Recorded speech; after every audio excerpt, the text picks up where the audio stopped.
San Lucas capítulo 24.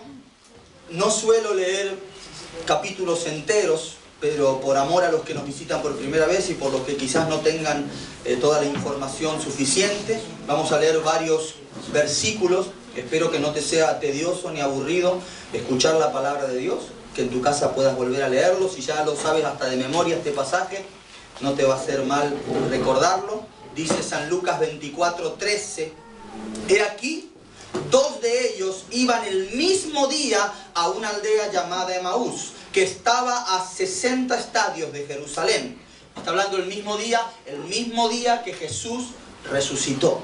Está hablando del domingo de resurrección, del comienzo de un tiempo nuevo para toda la humanidad. Ese mismo día, dos de ellos, dos de sus discípulos, dos personas que hasta ese momento le seguían y le acompañaban, le admiraban, era su Señor, era su Maestro, iban hablando entre sí de todas las cosas que habían acontecido. Sucedió que mientras hablaban y discutían entre sí, Jesús mismo se acercó y caminaba con ellos, mas los ojos de ellos estaban velados para que no le conociesen. Y les dijo: ¿qué pláticas son estas que tenéis entre vosotros mientras camináis? ¿Y por qué estáis tristes? Respondiendo uno de ellos, que se llamaba Cleofas, le dijo: ¿eres tú el único forastero en Jerusalén que no ha sabido las cosas que en ella han acontecido en estos días? Entonces él les dijo: ¿qué cosas? Y ellos le dijeron: de Jesús Nazareno, que fue varón profeta, poderoso en obras y en palabras delante de Dios y de todo el pueblo, y cómo le entregaron los principales sacerdotes y nuestros gobernantes a sentencia de muerte y le crucificaron. Pero nosotros esperábamos que Él era el que había de redimir a Israel. Y ahora, además de todo esto, hoy es ya el tercer día que esto ha acontecido. Aunque también nos ha asombrado las mujeres que de entre nosotros, las que antes del día fueron al sepulcro y como no hallaron su cuerpo, vinieron diciendo que habían visto visión de ángeles, quienes le dijeron: Él vive. Y fueron algunos de los nuestros al sepulcro y hallaron así como las mujeres habían dicho, pero a Él no le vieron. Entonces les dijo: oh insensatos y tardos de corazón para creer todo lo que los profetas han dicho. ¿No era necesario que el Cristo padeciera estas cosas y que entrara en su gloria? Y aconteció, y comenzando desde Moisés y siguiendo por todos los profetas, le declaraba en todas las escrituras lo que de él decían. Llegaron a la aldea donde iban y él se hizo como que iba más lejos, mas ellos le obligaron a quedarse diciendo: quédate con nosotros, porque se hace tarde y el día ya ha declinado. Entró pues a quedarse con ellos, y aconteció que estando sentados con ellos a la mesa, tomó el pan y lo bendijo y lo partió y les dio. Entonces fueron abiertos los ojos y le reconocieron, mas él se desapareció de su vista. Y se decían el uno al otro: ¿no ardía nuestro corazón en nosotros mientras nos hablaba en el camino y cuando nos abría las escrituras? Y levantándose en la misma hora, volvieron a Jerusalén y hallaron a los 11 reunidos y a los que estaban con ellos, que decían: ha resucitado el Señor verdaderamente y ha aparecido a Simón. Entonces ellos contaban las cosas que le habían acontecido en el camino y cómo le habían reconocido a partir el pan. Mientras ellos aún hablaban estas cosas, Jesús se puso en medio de ellos y les dijo: paz a vosotros. Entonces espantados, qué tremendo, espantados y atemorizados, pensaban que veían un espíritu. Pero Él les dijo: ¿por qué estáis turbados? Y vienen a vuestro corazón estos pensamientos. Mirad mis manos y mis pies, que yo mismo soy, palpad y ved, porque un espíritu no tiene carne ni huesos, como veis que yo tengo. Y diciendo esto les mostró las manos y los pies, y como todavía ellos de gozo no le creían, estaban maravillados. Les dijo: ¿tenéis aquí algo de comer? Entonces le dieron parte de un pez asado y un pan de miel. Y él los tomó y comió delante de ellos, y les dijo: estas son las palabras que os hablé estando aún con vosotros, que era necesario que se cumpliese todo lo que está escrito de mí en la ley de Moisés, en los profetas y en los salmos. Entonces les abrió el entendimiento para que comprendiesen las escrituras, y les dijo: así está escrito, y así fue necesario que el Cristo padeciera y resucitara de entre los muertos al tercer día, y que se predicase en su nombre el arrepentimiento y el perdón de pecados en todas las naciones, comenzando desde Jerusalén. Y vosotros sois testigos de estas cosas. Dile al que está a tu lado, tú eres testigo de estas cosas. He aquí, yo enviaré la promesa de mi Padre sobre vosotros, pero quedaos vosotros en la ciudad de Jerusalén hasta que seáis investidos de poder de lo alto. Padre, bendice tu palabra, permite que yo sea capaz de expresar de una manera clara, breve, sencilla lo que tú me has hablado, y que los que oímos seamos buena tierra y nuestro corazón sea como una esponja para absorber todo aquello que tú quieras derramar sobre nuestras vidas. Te ruego que mientras tu palabra es predicada, los enfermos sean sanados, los cautivos sean liberados. Desato toda mente, todo corazón cauterizado en el nombre de Jesús, y declaro que tu palabra es poderosa para hacer lo que tú has prometido.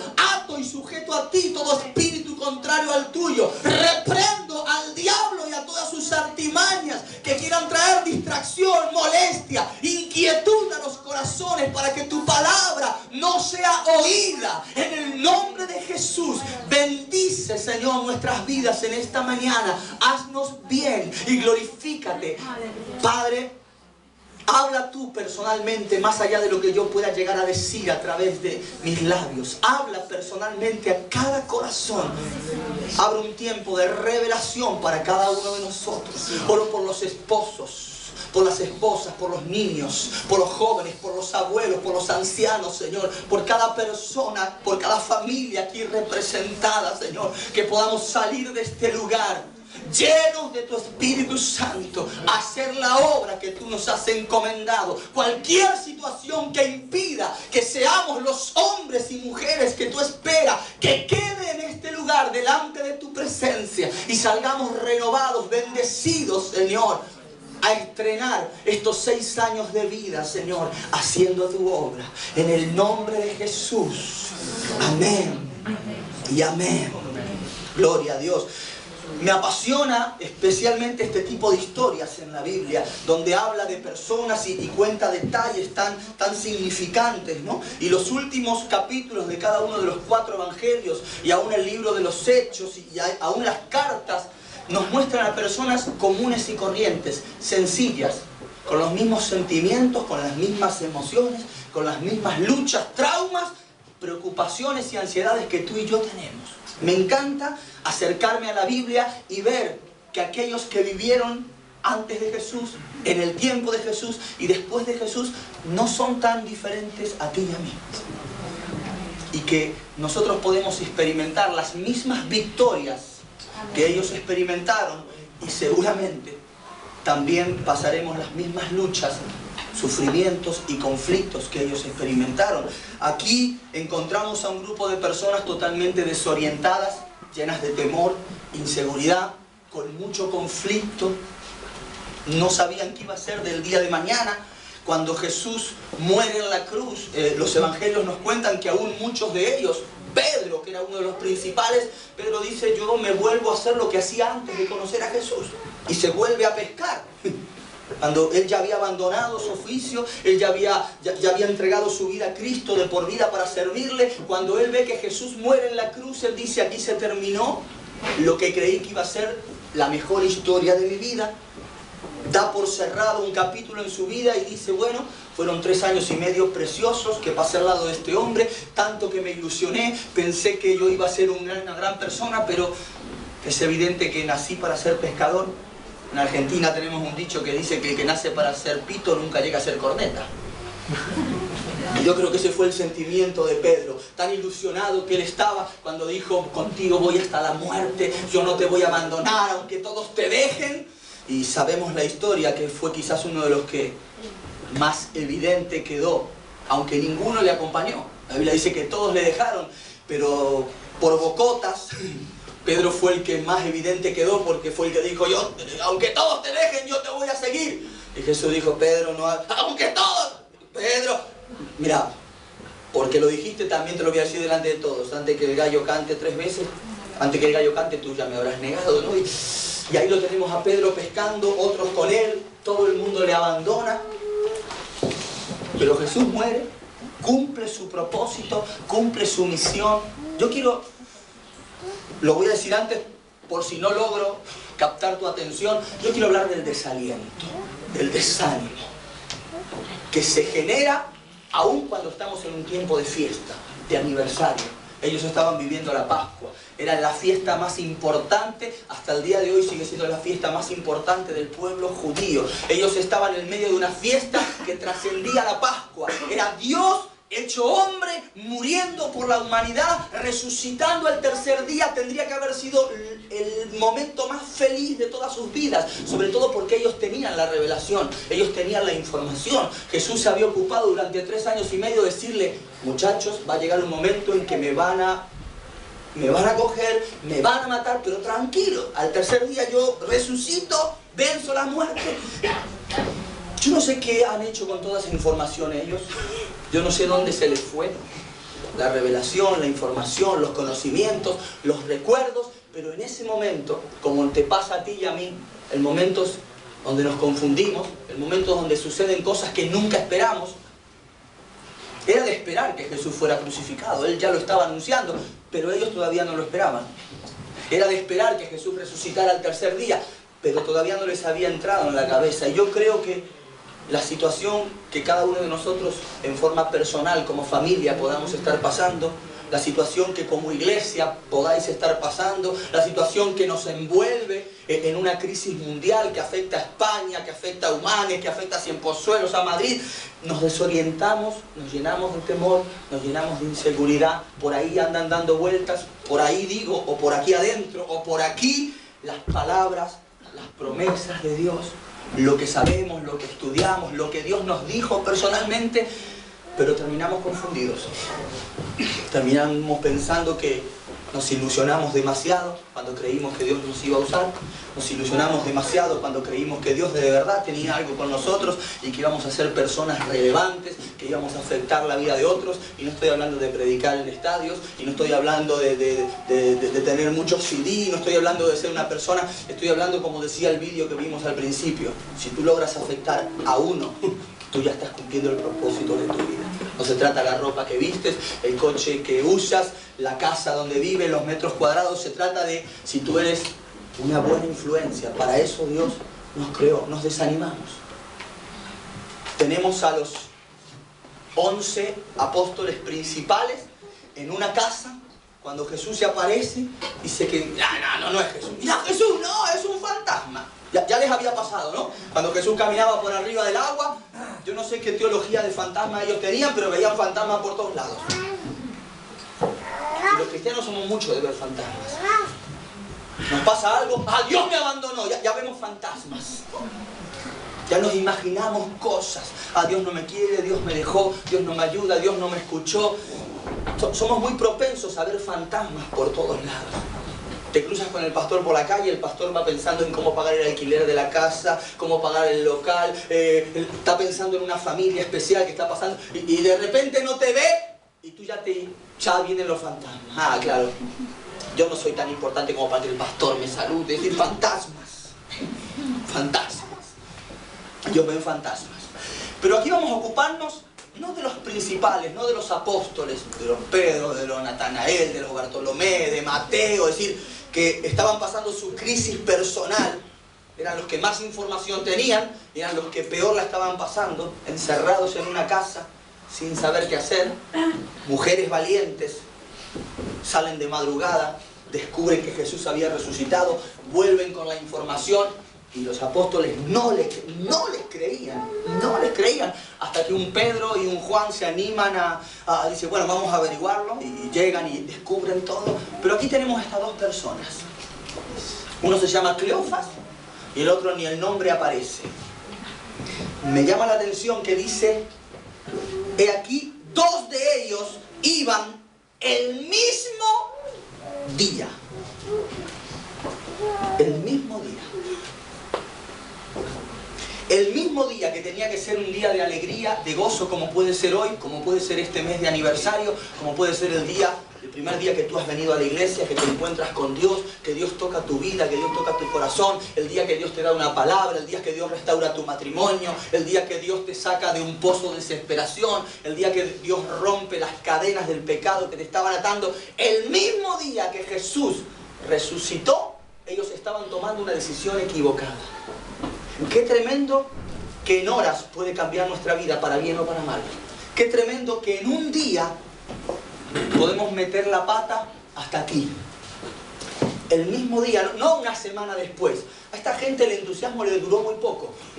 Era de muy corta duración el ánimo, el entusiasmo. Sí, el mismo día que Jesús resucitó, el mismo día que estas mujeres descubrieron, el mismo día que Pedro y Juan experimentaron ver el sepulcro vacío, los lienzos enrollados, ese mismo día estos dos estaban decidiendo abandonar todo.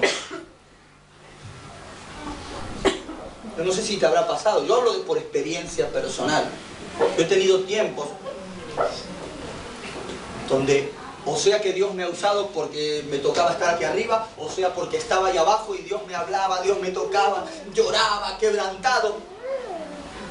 La tarde de un martes, la tarde de un jueves, la mañana de un domingo.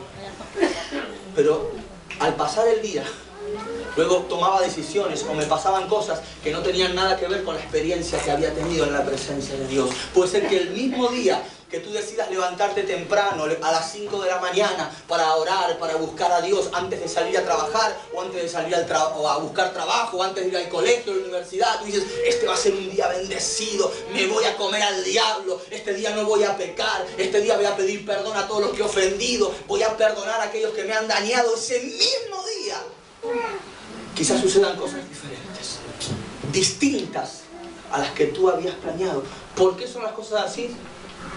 Por la incapacidad que tenemos en nuestro corazón de la perseverancia, de mantenernos el mismo día. Cuidado con lo que suceda en este día. No estoy hablándote negativamente.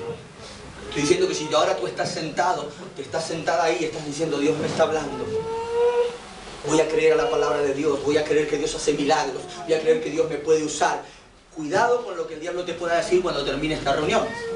Cuidado, es decir, mantente alerta, porque el diablo va a querer traer desánimo, desaliento a tu vida. Un texto en el libro de Job, que es tan difícil de entender la vida de Job y todo lo que le pasó a Job. Hay un texto por ahí escondido que dice, delante de él se esparce el desaliento. Está hablando del diablo, comparando a un leviatán, a un animal con el diablo, y dice que delante de él, delante de este leviatán, de esta serpiente antigua, se esparce el desaliento. Mira, por donde el diablo pasa, quiere dejar desaliento. Todo lo contrario de Dios, que cuando quiso crear al hombre, sopló sobre él aliento de vida. Dios es el que te alienta, Dios es el que te entusiasma, Dios es el que te renueva, el que mira, al punto de que dice que Él multiplica las fuerzas al que no tiene ninguna. Dios es el único que multiplica por cero y le da un número distinto a cero. Ninguno de nosotros podemos multiplicar por cero, es decir, siempre te da cero. Pero Dios dice, no tiene fuerza ninguna, Señor. Se me fueron todas las fuerzas, las ganas, no tengo nada. Y dice, bueno, Dios se suma y tu cero hace que dé un número diferente. Aprovecha eso en esta mañana.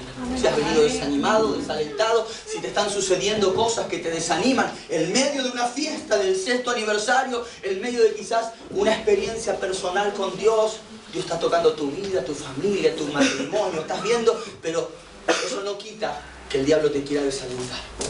La Biblia está llena de experiencias y episodios donde el diablo quiso desalentar al pueblo que restauraba los muros. Quiso desalentar a Ageo en el tiempo que estaba restaurando el templo de Dios.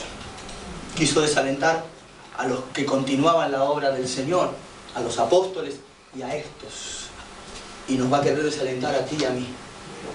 Yo os quiero felicitar por esta puerta que tenéis abierta. Yo sé lo que significa ser la única iglesia en un pueblo. Somos la única iglesia en Cienpozuelos. Es una tremenda responsabilidad. sostener, mantener un lugar así, hacer que crezca, somos el testimonio. Yo os quiero felicitar y os animo a que no os desalentéis. No importa lo que suceda, seguir adelante, emprender las cosas con entusiasmo. El mismo día, amén, gloria a Dios. Iban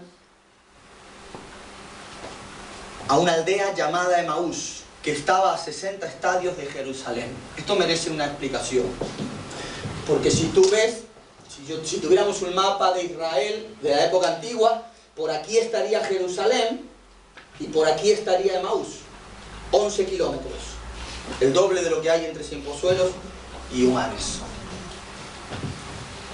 Pero qué raro que se fueran a Emaús, porque la orden de Jesús era: quedaos en Jerusalén.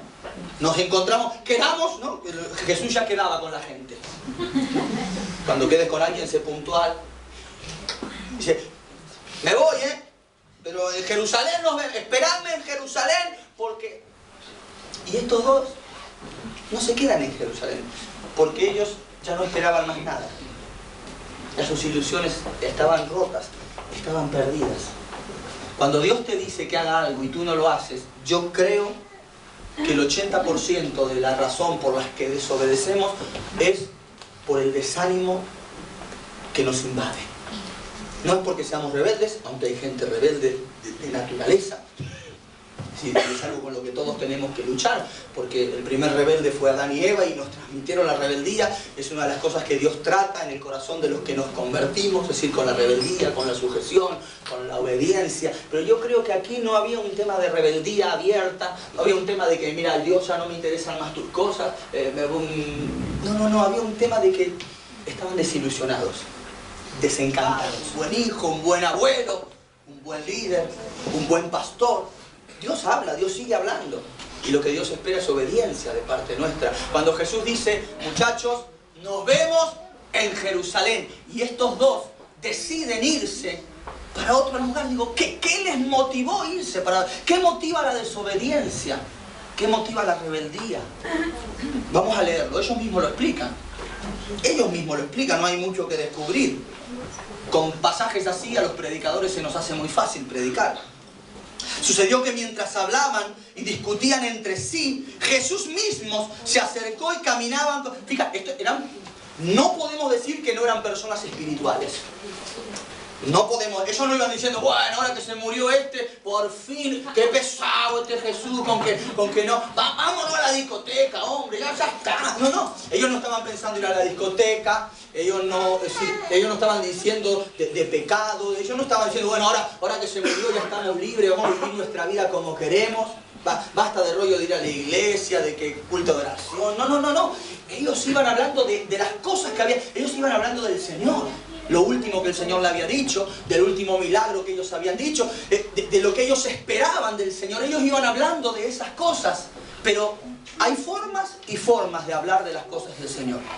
Hay una manera correcta de hablar de la obra de Dios, de lo que Dios está haciendo, de lo que Dios hizo, de lo que Dios va a hacer. Y hay una forma negativa que produce desánimo. Vamos a ver cómo estaban hablando ellos. Jesús de incógnita, sin permitir que se le conociera, se suma a la conversación. Y ya no eran dos caminando para Emaús, ahora eran tres. El tercero era Jesús, disfrazado, podríamos decir, de incógnita, escondido detrás de otra persona. Sucedió que mientras hablaban y discutían entre sí, Jesús mismo se acercó y caminaba con ellos. Qué bonito cuando el Señor camina con nosotros. El problema es que a veces ni cuenta nos damos. Mas los ojos de ellos estaban velados para que no le conociesen, y les dijo: ¿qué pláticas? Aquí parece que era mexicano el Señor, o por lo menos los traductores. ¿Qué conversaciones son estas que tenéis entre vosotros mientras camináis? ¿Y por qué estáis tristes? Jesús hace una relación entre lo que hablaban y el estado de ánimo. Y saber de qué estáis hablando y por qué estáis tristes. Tiene mucho que ver. Yo no voy a hablar de eso, otro día el pastor los explicará o me volvés a invitar. Tiene mucha relación lo que decimos con cómo nos sentimos. Jesús dice: ¿estáis tristes? ¿De qué estáis hablando? Si tú dices: yo te hiciera levantar la mano, ¿cuántos están contentos? No levantes. Levantarían Y yo diría, ¿de qué estás hablando? Y tú dirías, estoy hablando de esto. Si yo diría, a ver, ¿cuántos estáis tristes, desanimados, desalentados? Seguro que tendrá mucho que ver con lo último que conversaste, con lo último que estuviste hablando. Respondiendo uno de ellos, que se llamaba Cleofas, le dijo, qué atrevido este. ¿Eres tú el único forastero en Jerusalén que no has sabido las cosas que en ella han acontecido? Dice, ¿no te enteras? ¿A dónde? ¿Vives en una caja de zapatos? Me imagino que se miraba con su amigo y dice, ¿y este de dónde salió? Es un extraterrestre. ¿No te enteras? ¿Dónde estaba los últimos días? ¿No te enteras lo que está pasando? A veces somos así. Estamos en la iglesia, estamos en el culto de oración, pero ni nos damos cuenta de lo que está pasando. Ajenos al mover de Dios, a lo que Dios está haciendo en nuestro mundo. Yo espero no estar ofendiéndote, simplemente como no te conozco yo hablo con libertad. Me es difícil hablar de la misma manera en mi iglesia, con la gente con la que como, con la que vivo, porque dice, usted me lo está diciendo por lo del otro día que estábamos todos adorando y yo estaba así mascando chicle y hablando con mi esposa. Me es difícil hacerlo, como yo estaba aquí hoy y yo no te vi lo que hacías tú en la adoración. Yo por eso, generalmente en mi iglesia me siento en el primer banco como el pastor, porque cuando me pongo en el fondo me desanimo. Veo a los músicos aquí que están tocando el cielo, adorando al Señor, levanta la mano y por allá hay uno que... Y yo no quiero ver eso. Antes me sentaba al fondo y me desanimaba tanto eso que dije, me voy a sentar en el primer banco, voy a adorar al Señor y voy a subir a predicar como si todos hubieran... Pero la verdad que habemos algunos que no nos enteramos ni lo que está pasando. No te pierdas lo que Dios está haciendo. Si no lo entiendes, pide explicación. Si no lo entiendes, acércate a alguien y decir, ¿qué es lo que pasa cuando alguien habla en lengua? ¿Qué es lo que pasa cuando la hermana dice, levante las manos? Si no la levanto, da lo mismo, no da lo mismo. Pregúntalo. Vas a recibir respuestas que te van a bendecir. Esto le dice a Jesús, ¿no te enteras lo que está pasando? Y Jesús hace... Está bien decir, se hace el tonto. Dice, ¿qué cosas? Le sigue el cuento, ¿no? Es decir, ¿de qué me estás hablando? Y ellos le empiezan a hablar de él mismo. Versículo 19. Entonces él les dijo, ¿qué cosas? Y ellos le dijeron, de Jesús Nazareno, hombre, que fue varón profeta, poderoso en obras y en palabras, delante de Dios y de todo el pueblo. Y cómo le entregaron los principales sacerdotes y nuestros gobernantes a sentencia de muerte y le crucificaron. Jesús me imagino que estaría como diciendo, bueno, tienen un buen concepto de mí.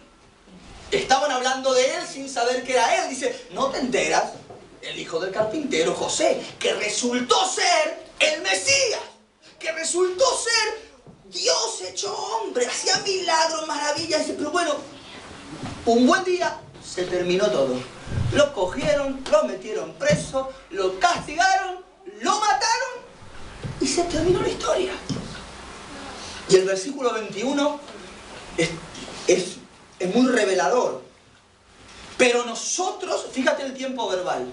No voy a ser el maestro aquí yo, pero está muy evidente el tiempo verbal en que hablan. Pero nosotros esperábamos que Él era el que había de redimir a Israel. Además de todo esto, hoy ya es el tercer día que esto ha acontecido. Nosotros esperábamos que Él era. Ya no esperaban. Aquí está la razón por la que ellos se estaban alejando de la voluntad de Dios. Aquí está la razón por la que ellos estaban alejándose del propósito de Dios para sus vidas. Lo que le iba a mantener con entusiasmo, con energía, lo que le iba a dar fuerzas para ser quizás mártires, para ser quizás los compañeros de un Pedro, de un Juan, de un apóstol Pablo. Es decir, aquí estaba, ellos ya no esperaban. Habían perdido la fe, las expectativas, la ilusión. Y eso es lo que yo creo que está pasando últimamente en las iglesias. Gente que tiene palabra de Dios, gente que tiene llamado de Dios, gente que tiene revelación de Dios, gente a la que Dios le ha hecho milagros, maravillas, gente como estos. Estos habían caminado con Jesús, habían visto a Jesús calmar el mar, habían visto resucitar a Lázaro. Pero después pasó algo que no entendieron y ahí se les quebró la fe. ¿Qué problema es cuando suceden cosas que no entendemos? Yo tengo en la iglesia gente, matrimonios, que han perdido sus bebés. Faltaba una semana para dar a luz. Van a la ecografía y resulta que le dicen el bebé está muerto.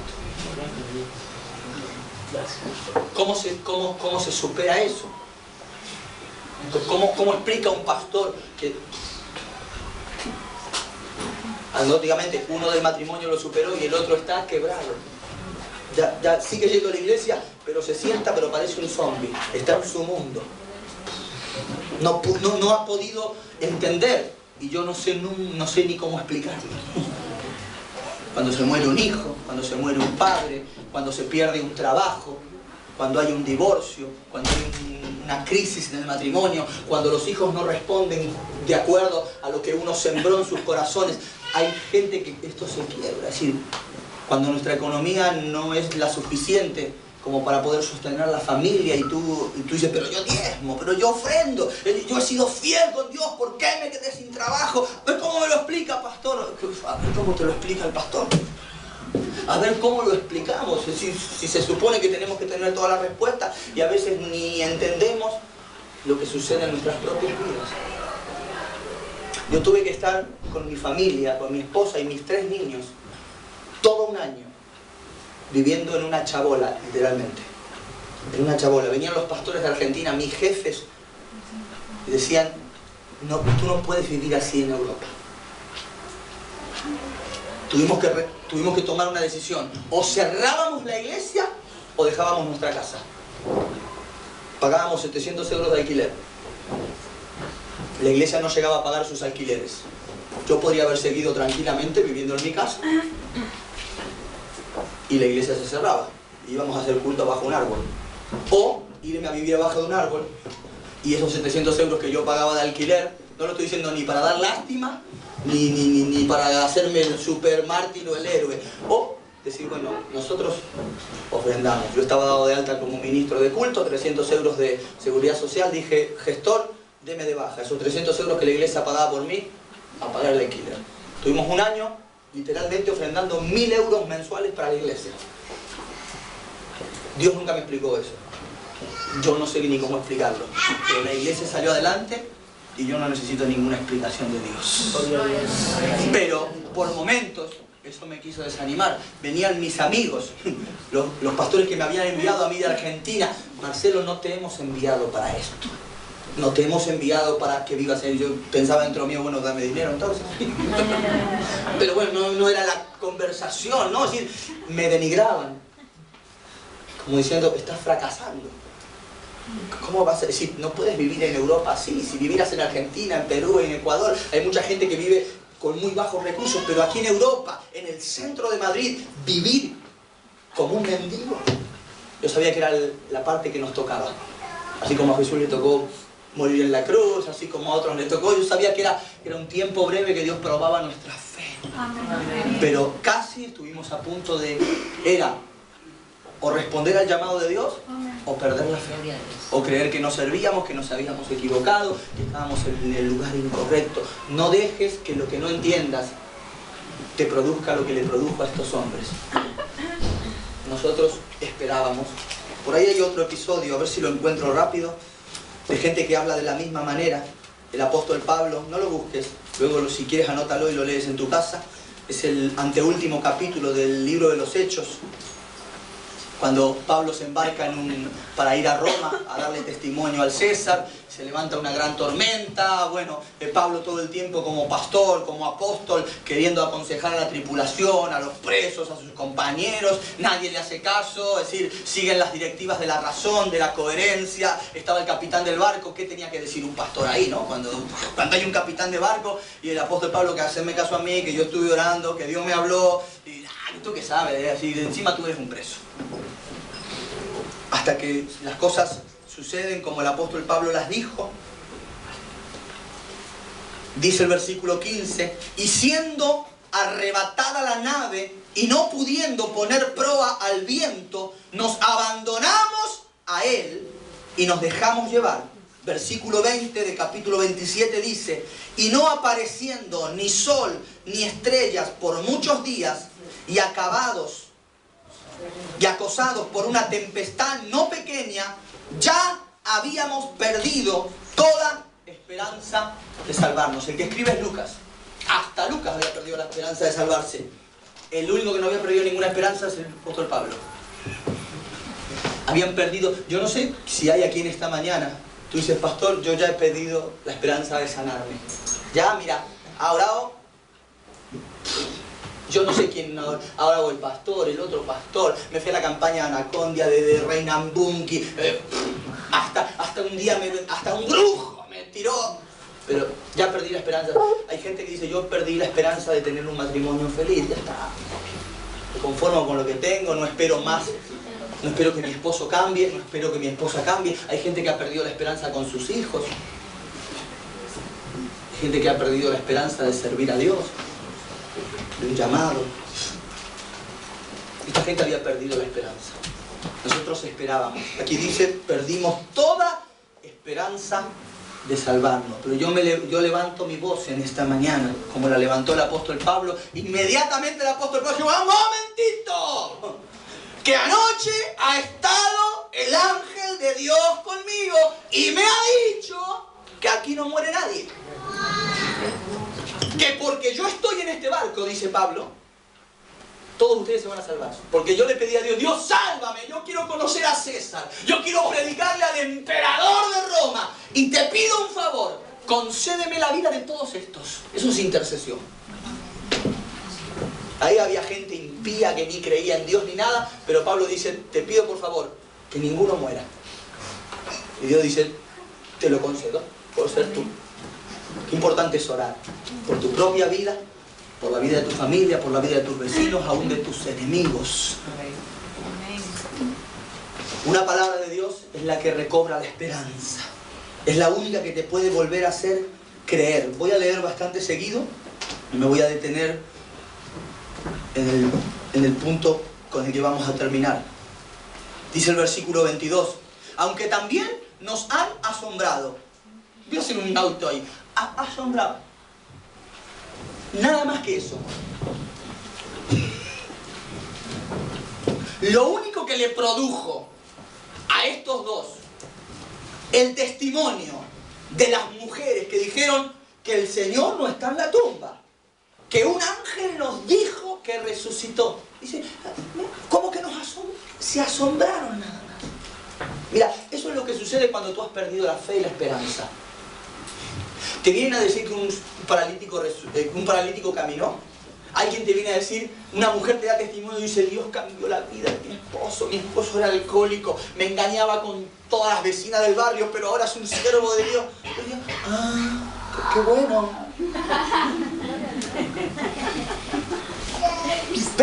Cuando perdemos la fe y perdemos la esperanza, perdemos la capacidad de ser impactados por Dios. ¿Qué esperaba el Señor que suceda con el testimonio de estas tres mujeres? Dios esperaba una explosión de adoración. El Señor resucitó, qué bueno, todo va a ser diferente, nuestra vida va a ser significativa. Y ellos dicen: ¿cómo que nos asombró? Bueno, qué raro, ¿no? Estas tres mujeres que dicen que resucitó. Es decir, hay gente que no importa lo que le prediques, no importa el versículo que le muestras una promesa de Dios tremenda, una promesa que cambiaría la vida de cualquiera, y tú dices: está lindo el versículo.